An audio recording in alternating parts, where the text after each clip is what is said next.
Aujourd'hui, on va parler des chiens qui courent après les oiseaux, les voitures, les joggers, les chevaux, les moutons, bref, les chiens qui adorent poursuivre des choses.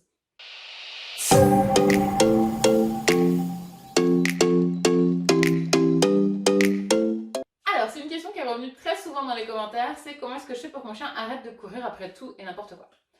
La première chose qu'il faut comprendre, c'est que c'est un comportement qui est tout à fait normal. Le fait de poursuivre quelque chose qui est en mouvement, ce qu'on appelle la prédation, c'est quelque chose de naturel chez le chien. C'est normal, c'est son héritage d'animal sauvage de poursuivre sa proie. Et on ne le retrouve pas forcément que chez les chiens de chasse. Donc Sunny aime beaucoup courir après les oiseaux, par exemple. Oui, c'est vrai. C'est vrai, tu aimes ça. Mais Sky, qui est un chien de berger, un border collie, va aussi aimer courir après, par exemple, les voitures, les vélos, les joggers, après tout ce qui est en mouvement. Les chiens de berger, notamment, ont été sélectionnés sur ça. Ils ont été sélectionnés sur le fait d'être attirés par le mouvement et de courir autour donc, des moutons qui sont en train de se déplacer.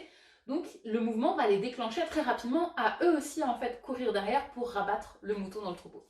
Donc, ça peut être vraiment quelque chose de très instinctif.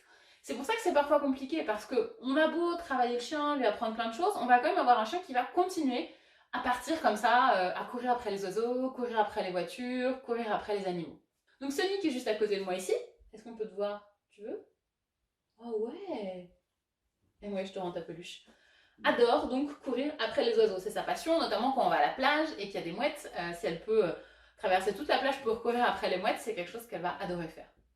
Mais maintenant, c'est quelque chose qu'elle ne fait que quand je lui donne l'autorisation. C'est-à-dire que ce que je lui ai appris, c'est que ce comportement de courir après les oiseaux, c'est quelque chose qu'elle a le droit de faire seulement si je lui permets de le faire. Comme c'est quelque chose qu'elle adore et qui est très cool pour elle et qui est très fun pour elle, le fait que ce soit autorisé est beaucoup plus intéressant que le fait que ce soit interdit. Parce que si vous interdisez quelque chose à votre chien, il va juste avoir une seule envie, c'est de le faire. En fait, si vous l'empêchez tout le temps de courir après les oiseaux, dès qu'il en aura l'occasion, il le fera. Donc dans le cas de Sunny, elle a le droit de courir après les oiseaux, mais seulement dans les situations où je sais que ça ne posera pas de problème. C'est-à-dire qu'il n'y a pas une route au bout, il n'y a pas de danger pour elle, elle ne va pas non plus passer au milieu d'autres personnes, elle ne va pas déranger d'autres chiens, il y a peu de chances qu'elle attrape les oiseaux. Donc dans toutes ces situations-là où c'est possible de pouvoir la laisser faire ça, je vais la laisser faire une fois ou deux, histoire qu'elle se fasse un petit plaisir. Le fait de pouvoir faire ça aussi, c'est hyper intéressant, ça devient une vraie récompense pour mon chien. Parce que comme elle adore faire ça, si je la laisse courir après les oiseaux, eh bien elle va pouvoir s'éclater et courir après les oiseaux. Maintenant, comment est-ce que j'ai fait pour faire en sorte qu'elle ne le fasse pas quand je ne lui demande pas? La première chose qu'il faut faire, c'est déjà récompenser votre chien quand il ne le fait pas. Savoir ne pas faire ce genre de choses, savoir ne pas laisser cours à ses instincts, c'est ce qu'on appelle de l'autocontrôle. C'est quand le chien décide de lui-même de ne pas faire quelque chose dont il a extrêmement envie. Et ça, c'est quelque chose que les chiens ont besoin d'apprendre. Surtout des chiens qui ont un fort instinct, que ce soit un fort instinct de chasse, de poursuite, peu importe. Ils ont besoin d'apprendre à contrôler leurs envies, à contrôler leurs pulsions. Souvent, le problème, c'est qu'on a plutôt tendance, nous, à vouloir contrôler le chien, à lui dire non, fais pas ci, fais pas ça, l'attacher, pas bouger, reste, etc.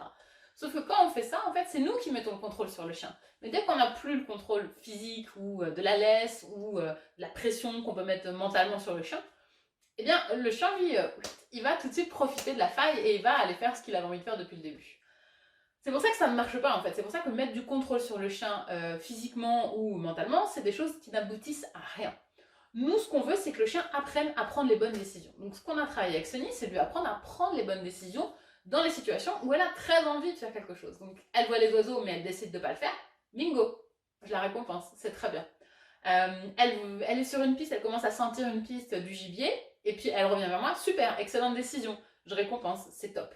Et de temps en temps, je la récompense en la laissant faire le truc qu'elle avait envie de faire. Ok, c'est ok, là tu peux aller courir après les mouettes parce que c'est bon, c'est pas dangereux, il n'y a pas de problème et tout. Le fait de lui donner la possibilité de le faire de temps en temps, c'est une énorme récompense pour elle, et du coup, ça renforce toutes les autres fois où elle l'a pas fait en fait, et où elle a dit ok, cette fois je le fais pas. Cette notion d'autocontrôle, elle est super importante. Et pour moi, c'est quelque chose que je développe dans beaucoup de mes cours parce que pour mes élèves et pour les chiens de mes élèves, c'est vraiment ça qui va changer leur vie. Le fait d'avoir un chien qu'on n'a pas besoin de contrôler, à qui on n'a pas besoin de dire ne fais pas ci, ne fais pas ça, mais d'avoir un chien qui est capable de dire ok, ça je le ferai pas. J'ai très envie, mais je le ferai pas. C'est quand même hyper cool en fait au quotidien. Je suis pas tout le temps en train d'anticiper, de me dire est-ce qu'il y a des oiseaux, est-ce qu'elle va y aller, est-ce qu'elle va faire. Non, mon chien est capable de ne pas le faire de lui-même, sans que moi j'ai à lui mettre la pression, sans que moi j'ai à lui dire. Ce travail d'autocontrôle, c'est un des travaux principaux qu'on voit dans notre programme Relax Max. Si vous ne connaissez pas le programme Relax Max, je vous conseille d'aller voir dans la description de cette vidéo, il y a un lien, vous cliquez dessus et vous aurez toutes les informations sur le programme. Pour moi, le fait d'apprendre ça aux chiens, ça change la vie. C'est vraiment une autre façon de vivre avec les chiens, c'est une autre façon de travailler avec les chiens, de leur apprendre des choses. À partir du moment où on met ces choses-là en place, on a un chien qui est hyper cool à vivre au quotidien, et c'est le cas avec elle, qui est une chienne qui a un énorme instinct de chasse. C'est une chienne qui est très difficile. Un jour, je vous ferai une vidéo où je vous expliquerai un petit peu comment elle était avant. Mais par exemple, ce qu'elle est en train de faire, c'était juste impossible avant d'imaginer pouvoir tourner une vidéo avec la chienne qui reste couchée comme ça à côté sans bouger. Donc on a fait un énorme travail sur elle, et clairement le travail d'autocontrôle nous a énormément aidé. J'espère que cette vidéo vous a plu. Si c'est le cas, n'hésitez pas à la liker et à la partager, surtout si vous connaissez des gens qui rencontrent ce genre de difficultés. Je vous rappelle que pendant toute la durée du défi, je me suis fixée de vous publier une vidéo par jour pendant 30 jours pour vous parler de chiens. Vous avez la possibilité de participer à un concours qui vous permet de gagner une séance de coaching avec moi, un kit de friandises à mâchouiller de chez notre partenaire et un kit d'éducation canine Déclic des chiens avec plein de surprises pour vous et pour votre chien. Pour participer, il n'y a rien de plus simple, il vous suffit de laisser un commentaire sous cette vidéo, mais aussi sous les autres vidéos du défi. Chaque commentaire est une chance supplémentaire pour vous de gagner. C'était Pauline de Barba de Décliquer des chiens, et puis je vous dis à demain pour parler chiens.